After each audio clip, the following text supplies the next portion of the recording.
Ladies, gentlemen, and Haradrim of all ages, in these last few weeks leading up to the release of Vessel of Hatred, there's quite a lot going on surrounding the game, and this week is absolutely no different. Today we have a lot of information regarding the developer stream before Season 6 and the expansion's release. We have some confirmations of an infusion of gold coming to the economy of the game, and we have some more things that happen to have been found in the files back from the PTR that are worth talking about as well. First things first, I do want to let you all know that the three of us on the channel have been given access to a review copy of the expansion, meaning that we are all going to be playing it early and absorbing it as much as possible, as well as trying to work out the nitty-gritty of every system there is so we can explain it to you all a bit better. We are currently under embargo until October 4th, so we can't talk about anything from this until then, but of course expect us to have quite a lot to share when the day comes that we're allowed, and of course let us know if there's anything you want to know specifically in the comments of any of our videos. Past that then, probably the biggest and most important thing then is the release of the official gameplay launch trailer for the expansion. Aside from just being a very well put together trailer, it shows off some cool new mounts, some bits of cutscenes, some boss abilities, and also just some cinematic footage of the Spiritborn class and various new abilities for the other classes too. It gives a bit of insight into the story and gives a super loose introduction to the mercenaries as well, and their unique sort of skill sets, which we'll talk more about later. It also gives us a bit of gameplay of the Dark Citadel activity to show us a bit better idea of how this will look in action. Then it starts to properly set up Mephisto as the big bad of the expansion that we already knew he was going to be, but not just with some cutscene footage, but also a bit of a blink and you'll miss it type of footage from what is clearly a boss fight with the dog body that we see of Mephisto himself in the story. Whether this leads into more or not, I can't really say, this is all we know, but this sets up some pretty interesting possible directions for the expansion to go in for sure, and hopefully if the fight here is good, it'll stick around for the endgame too in some capacity, like a new Echo of Lilith equivalent fight, rather than just being like a one-time story campaign fight deal. That's pretty much all for the trailer then, but it's a cool trailer for sure. And it does also show us a bunch of new in-game models for the Burned Knight faction, which is a whole new faction of monsters and their boss as well as a bunch of other new monster types coming with the expansion too. Following that, also announced this week is the specific date of the developer livestream that will be coming up regarding this expansion and the new season. Specifically, this will be happening on October 2nd, the Wednesday before the expansion releases. This stream will cover everything from changes being made to the game since the PTR that was run earlier this month, to things like the actual theme of Season 6 that we know will be happening, and of course everything tied to it. As we've been told, it is more of a proper seasonal thing than we've had the last couple of seasons, and there were some hints to this in the PTR as well, and we should have a bit more gaminess in this season to make it feel more like a unique season than just, regular game updates that will be sticking around.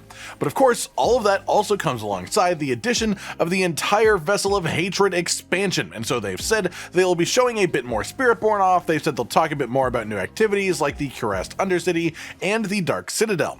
Essentially, this stream is just everything you need to know leading up to the release of the expansion and the new season alongside with it. And of course, if you're not someone interested in a long-form stream, we'll be condensing this whole thing down into the essential information in as concise a way as possible on this channel not too long afterwards as well.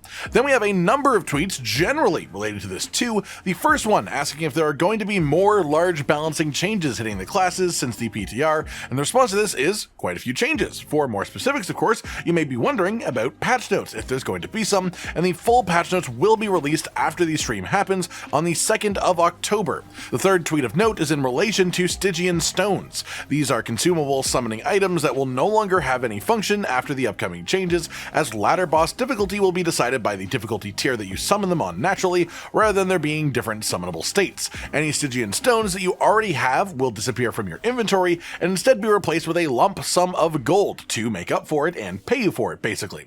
Obviously, this doesn't really do anything for seasonal players, as a new season is a reset anyways. You wouldn't have had any stones on your seasonal characters start of Season 6, but if you care about the gold amount that you have on your Eternal Realm for whatever reason, this is a bit of a cash infusion for you. Following that, we have one more major topic, and it's a very large bit of data found by Wowhead surrounding the mercenary system. Each of the mercenaries will have 2 skill trees that you can choose between, only having one active at a time. Raheir is the shield breaker. He has the shield charge skill tree with a core skill of the same name, giving him a taunt to take aggro from enemies so that they won't hit you, and you can also further cause him to either give you bonus armor or slow surrounding enemies with the core passives. Then you choose between 2 iconic skills, Provoke, which is another taunt, which also gives the player damage reduction, or Crater, which does damage and pulls nearby enemies in. Each of these also has their own pair of passives to choose between too. Then there is also the ground slam skill tree tree as well, based on the ground slam skill, which slows enemies' hits, and also gives him a basic skill to heal the player when he hits with it. The passives are bonus all element resistance for the player, or causing the mercenary to taunt for 4 seconds when you drink a potion, with an internal cooldown of course.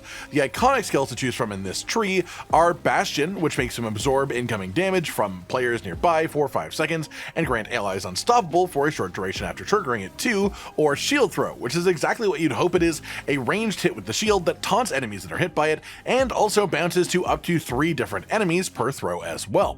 Each of the other mercenaries follows a similar pattern to this, so I'll break it down a bit quicker now that you've got the idea. Next is Varyana, the berserker crone. She has the cleave skill tree, which applies bleed damage over time. Core passives either give attack speed to the player or inflicts vulnerable on enemies hit.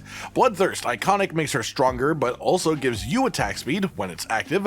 Whirlwind just makes her use, well, basically whirlwind to apply a bunch of damage. Her other skill tree is the shockwave skill tree, very similar to upheaval for Barbarian from the sound of it, and it knocks enemies down specifically when hit by it.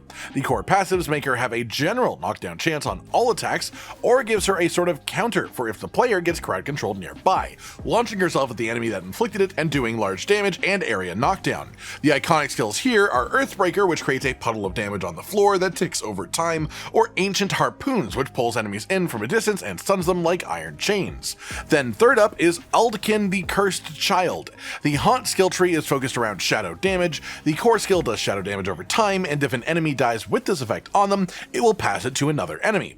The core passives either make Haunt apply vulnerable as well, or any shadow damage from this mercenary has a chance to apply daze. The iconic skills to choose from are Field of Languish for a circle that slows enemies and reduces their damage dealt, or Chain of Souls, which deals damage and stuns a group of enemies. The other skill tree is the Flame Surge skill tree. The core skill itself just does fire damage in a cone while it's active. It makes the basic skill for this character apply burning damage over time, and the core passives either make the core also apply slow and a dot effect as well, or makes any allies gain crit chance against enemies hit by Flame Surge.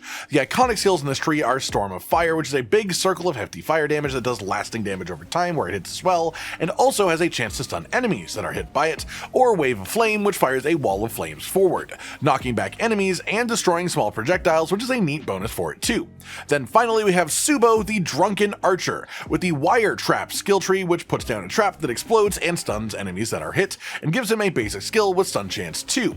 The core passives either make the basic skill Pierce, or gives you bonus movement speed after damaging an elite. The iconic skills here are Cover Fire to shoot a number of arrows that apply slow, or Trip Mines for a trap skill that explodes and knocks down enemies that are hit. Then he also has the Molotov skill tree, which throws a Molotov to create a puddle of damage over time, as well as stunning enemies that are hit by it. The basic attack with this also applies slow. The core passives either make enemies hit take increased damage over time from you, or gives the Molotovs a chance to drop a healing potion for the player too, which is sorta neat. The iconic skill you can choose from here are Snipe, which is just a hefty shot that also knocks back enemies hit, or Explosive Charge, which just fires basically a salvo of sticky bombs, exploding early if the enemy dies, or if they get hit by an overpower attack. There is of course more to this system as well, but this is a pretty large view into the actual abilities of each individual mercenary to help you understand exactly how large of an effect that they will have. That just about does it for today, everyone. Just a roundup of what's been going on in the last few days with Diablo 4. Like if you liked the video, subscribe to the notification bell for more, and most importantly, ladies and gentlemen, until next time, stay sweet.